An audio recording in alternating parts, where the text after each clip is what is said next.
좋아요, 구독. 자, 연준이 파월 그죠? 파월이 항상 얘기하는 얘기 그죠? 저 11월 FMC도 그랬고, 그다음에 드루킹스 연구소에서 연설할 때도 그렇고, 속도 조절. 자, 이거 속도 조절이라는 얘기가 언제부터 나왔어요? 피벗 그죠? 자, 이건 6월 달부터 계속 뭐 0.75 올릴 때부터 매일 나왔던 얘기들이에요, 얘기들.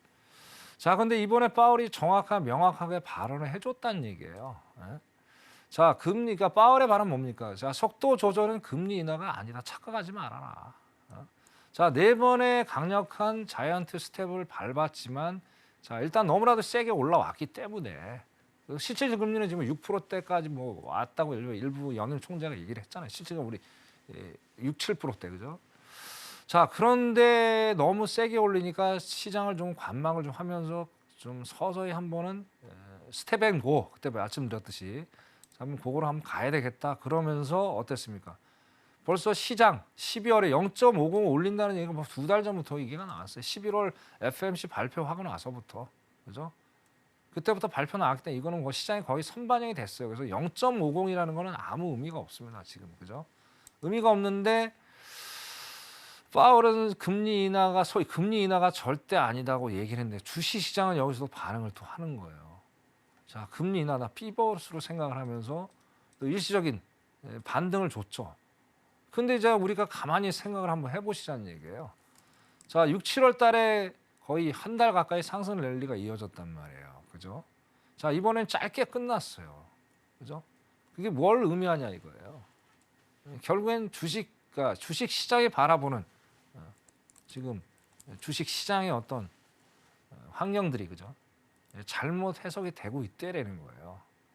그래서 우리가 다시 한번 제가 이제 강조를 드리는데, 자, 파월의 속도 조절은 금리 인하가 아니다라는 거를 정확히 인지를 하시고 거기에 맞게 어떤 투자 전략을 짜 나갈 걸 제가 확실하게 당부를 드립니다. 그래서 그 말씀을 서두에 좀 말씀을 좀 드렸고, 자, 두 번째가 이제 파월의 갈 길이 멀다라는 얘기를 분명히 했어요. 그래서 갈 길이 멀다. 자, 무슨 얘기냐면 제가 여기서 뭐 숫자 노름을 잠깐 한번 해볼게요. 숫자 노름을. 왜 갈 길이 머느냐. 자, 기본적으로 어떻습니까? 자, 6월 달에 이제 물가 상승률이 9.1%까지 왔어요. 그죠? 자, 12월은 아직 안 나왔으니까. 그죠? 자, 10월이 7.7%예요. 그러면 얼마가 내려온 거예요? 1.4% 정도밖에 안 내려왔죠. 1.4%. 그죠? 1.4%. 자, 이제 금리는 어떻습니까? 지금 금리 4% 올라서 4%. 그죠? 4%. 자, 4% 올리는 동안 물가 상승률이 1%, 1.4%밖에 안 내려왔다는 거예요. 6개월 동안. 6개월 동안. 그죠? 그죠? 6개월 동안. 근데 거기에 봐서 어떻습니까? 금리는 6개월 동안 4% 올려버린 거예요. 그럼 갭이 2.6%가 차이가 나죠. 그죠? 상당히 차이가 나는 거죠. 자, 여기다가 또 12월에 5% 올려요. 0.5. 그러면 3.1% 아닙니까? 3.1%. 그죠? 자, 그냥 3%라고 예를 칩시다. 그냥 3%라고. 자, 그래서 파월이 갈 길이 멀다라는 게 바로 여기서 데이터상 나오는 거예요. 내년에 상반기가 있고 하반기가 있어요. 그죠? 자, 이렇게 나눠보자고요. 분기별로 하지 말고 쉽게. 그죠? 자, 상반기에 1.4% 내려와야 되고, 자, 하반기에 최소한 1.4% 이상은 내려와야 그래야 연준이 바라보는 1% 궤도까지 올 수 있다는 계산이 나오는 거예요. 그죠? 파월은 벌써 이거를 다 알고 있어요. 알고 있는데 왜 이걸 숨기느냐. 결국엔 강달러 기조를 가져가겠다는 얘기예요. 그래서 인플레이션 수출한다고 제가 몇 번을 말씀드렸잖아요. 그 내용들이 여기 묻어나고 있는 거예요. 이걸 우리가 간과를 하시면 안 돼요. 자, 근데 과연 아무 일이 없다는 전제 조건 하에서, 자, 러시아 우크라이나 아직도 ING 상태죠. 그죠? 자, 그게 곧 끝날 것 같지도 않고 내년은 분명히 더 안 좋은 상황이 연출될 거예요. 여러 가지 여건 상황이 안 좋잖아요. 그죠? 자, 그런 상황에서 내년에 과연 인플레이션 얘네들 이제 연준이 바로 2%까지 궤도로 갈 것이냐가 또 퀘스천이라는 거예요. 그 여전히 여러 가지 이제 불안 요소들이 상당히 많잖아요. 거기다가 또 뭐예요? 자, 과연 내년에 2% 근접까지 갈까? 저는 힘들다고 보는 거예요. 중물가란 얘기 중물가가 이제 서두에 많이 나오잖아요. 중물가 그죠? 자, 기본적으로 우리가 상당 기간 동안 그죠? 어떤 이 고물가 시대에 살 수밖에 없는 상황이 좀 여건이 마련될 수밖에 없다라는 걸 제가 말씀을 드리고 싶어요. 자, 무슨 얘기냐? 자, 지금 미국 기업 같은 한 40% 정도가 리쇼링 돼서 이 국내로 지금 미국 국내로 지금 다 들어와 있는 상황이에요. 그다음 IRA 법도 있고 리쇼링도 있고. 자, 결국은 미국은 어떻습니까? 이제 각자 도생하자는 지금 신냉전 시대가 도래된 거 아니에요, 그죠? 그러니까 중국도 지금 상태가 좋지 않고. 자, 트럼프 때부터 미중 무역 마찰이 전쟁이 시작되면서 중국이 이때 수출할 수 있는 그런 양들이 싼 물건, 싼 노동력 이제 그런 시대는 이제 막을 내렸다고 저는 생각을 하는 거예요. 그러니까 인플레이션 그래서 2%대 물가 10년 동안 잘 왔었죠, 그죠? 자, 그 시대가 올까? 저는 쉽지 않다고 봐요. 그렇기 때문에 일단 금리를 이제 그래서 상당 기간 오랫동안 갈 수밖에 없는 상황. 그리고 여건상에서 그나마 내년까지 가서 2% 근접하는 궤도까지 온다면 다행이에요. 근데 제가 보면 쉽지 않아요. 더 갈 수도 있습니다. 그러면 어떻게 연준은 어떻게 될까요? 갈 길이 여전히 멀기 때문에 내년에 그죠? 또 몇 번의 어떤 금리 인상. 물론 이제 자이언트 스텝 같은 거는 안 오겠죠. 근데 어떻게 금리 인상 빅 스텝이 됐든 뭐 베이비 스텝이 됐든 어떻게 됐든 여러 차례 올릴 거예요. 왜? 빨리빨리 잠재워야 되기 때문에. 그럼 이제 70년대, 80년대 그런 사태가 충분히 벌어질 수 있는 그런 지금 요소들이 여러 곳곳에 지금 잠재 있다. 저는 그렇게 말씀을 드리겠습니다. 그래서 파월은 아직도 갈 길이 멀다라고 지금 발언을 하는 거예요. 근데 이게 어떻게 봅니까? 시장은 또 그렇게 안 바라고 있죠. 그래서 거기에도 좀 어떤 착시 현상이 지금 주시장에서 전개가 되는 게 아닌가 그렇게 좀 말씀 좀 드리고 싶습니다.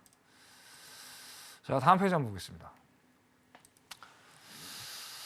자, 이제 파월의 가장 큰 고민, 연준의 고민이 되겠죠, 그죠? 자, 그때 드루킹스 이제 연구소에서 연설할 때만 해도 그때 뭐 비농업, ADP 등등 해서 상당 예상했던 것보다 실업률이 증가세가 상당히 둔화돼서 뭐 반가운 소식이다. 반갑지만 아직은 뭐 갈 길이 멀다.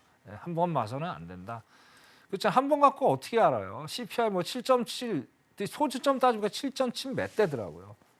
그냥 뭐 그 낮은 거 가지고도 시장은 과민 반응한다는 거예요. 도대체 이해가 안 가는 거죠. 근데 어땠어요? 또 저번 주에 또 엄청나게 또 증가를 예상치보다 엄청나게 증가를 또 해줬죠. 그죠? 거기서 이제 이게 그러니까 냉온탕을 오간 거예요. 결과 냉탕 온탕을 오간 거예요. 그죠? 거기다 어떻습니까? 여전히 임금 상승이 물론 이제 물가 상승률은 따라가지 못하겠죠. 지금 물가 상승률은 따라가지 못해 어떻게 됐든 어떻습니까? 높은 임금 상승, 낮은 실업률. 이게 지금 이제 파월의 입장에서 상당히 또 골치 아픈 상황이 전개가 돼버린 거예요. 그죠? 그럼 어떻게 돼요? 결국 이걸 통해서 이제 파월한테 이제 연준한테 찬물을 끼얹는 그런 상황이 연출이 됐다. 뭐 보는 거예요. 그러면서 아까 뭐 얘기 뭐 뉴스에 나왔듯이면 내년 2월 1일 날 이제 금리 인상이 또 있죠. 그죠?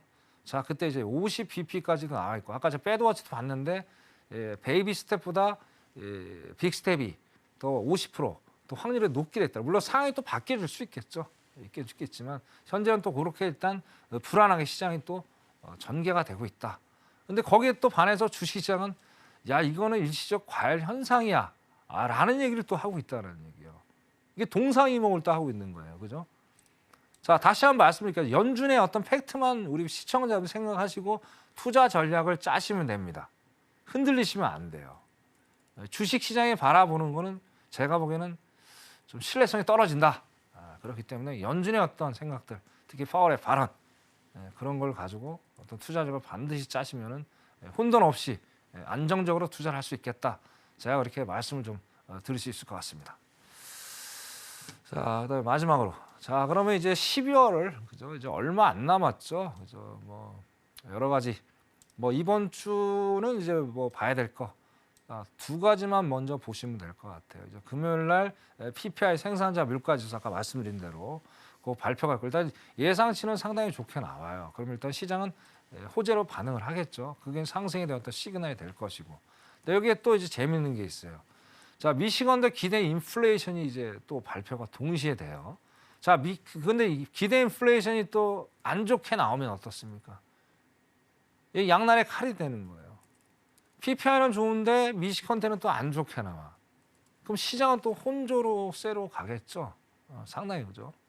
근데 제가 보기엔 그럴 가능성이 상당히 커요 지금. 금요일에 상당히 좀 어떤 시장 자체가 불안정하게 움직일 수 있다는 거예요. 그죠? 그럼 결국에는 미시건대 기대 인플레이션 안 좋다는 얘기는 결국엔 뭐예요? 임금에 대한 물가 상승에 대한 악순환. 그게 이제 바로 현실화가 된다는 거예요. 그죠? 그래서 이것도 뭐 다른 날에도 중요한 거지만 이번 달에는 PPI 기대 인플레이션 항상 비교를 하시면서 보셔야 되겠다. 이렇게 좀 말씀을 드리고 싶고요. 자, 마지막으로 이제 12월 다음 주죠. 13일, 14일. 그래서 다음 주에 나와서 그때 이제 화요일 날 공부를 그때 나와서 CPI 발표할 때 이제 그때 이제 세부적으로 제가 또 설명을 드리겠지만 미리 또 좀 보셔야 되는 이게 또 선반영이 돼 있기 때문에 이번 주에 이게 또 변수가 돼서 어떻게 시장이 돌아갈지 모른다는 거예요. 그래서 일단 아까도 말씀드린 50bp가 선반영이 됐다는 거. 그건 뭐 벌써 기정사실화가 돼 있는 거. 그러면 결국엔 파월의 발언이 핵심이 될 겁니다. 그럼 파월의 발언은 뭐 뻔한 거 아니겠습니까? 자, 매파적인 발언을 할 것이고, 그죠? 자, 노동력 시장이 여전히 강하기 때문에, 자, CPI를 보면서 어떤 회의를 할 수가 없죠. 물론 볼 수는 있죠. 근데 초안은 벌써 다 작성이 됐단 말이에요. 작성이 되기 때문에 13일 날 발표된 거 가지고 어떤 상황들을 변화시킬 수 있는 그런 상황은 못 될 겁니다. 그죠? 그래서 파월의 발언은 여전히 노동력 시장에 대한 탄탄함, 그리고 아직도 갈 길이 멀다. 그리고 이제 비둘기파적인 발언이 나올 수 있느냐 안 나오느냐의 차이가 분명히 있을 수가 있어요. 그리고 이제 11월에 뭐가 나왔어요? 경기 침체 얘기가 처음으로 언급이 됐죠. 그죠? 처음으로 언급이 됐는데 그게 12월에도 똑같이 얘기할 것이냐 문제고. 근데 마지막으로 또 바라봐야 될 게 뭐예요? 점도표죠. 자, 터미널 레이트, 그죠? 최종 금리 타겟 레이트를 얼마까지 올리느냐. 자, 지금 5% 이상 올린다고 얘기를 했어요. 그러니까 너무 두리뭉실하죠. 근데 예를 들어서 뭐 6%대까지도 얘기가 나와버리면 시장에는 엄청난 찬물에 끼얹으면서 산타랠리 상당히 기대들을 많이 하시는데, 그죠? 일단 여건상 산타랠리가 올 수 있는 상황은 그렇게 제가 좋아 보이지는 않아 보입니다. 어떻게든 제가 보는 비둘기파적인보다 매파적인 발언이 상당히 많이 나올 수 있겠다. 그렇게 말씀을 드리면서 12월은 딴 거 보지 마세요. 이 두 가지만 정확히 체크를 하시면서 어떤 투자 전략을 짜시기를 제가 그렇게 말씀드리고 싶습니다. 자, 오늘 여기까지 하겠습니다. 네, 이상입니다. 좋아요, 구독.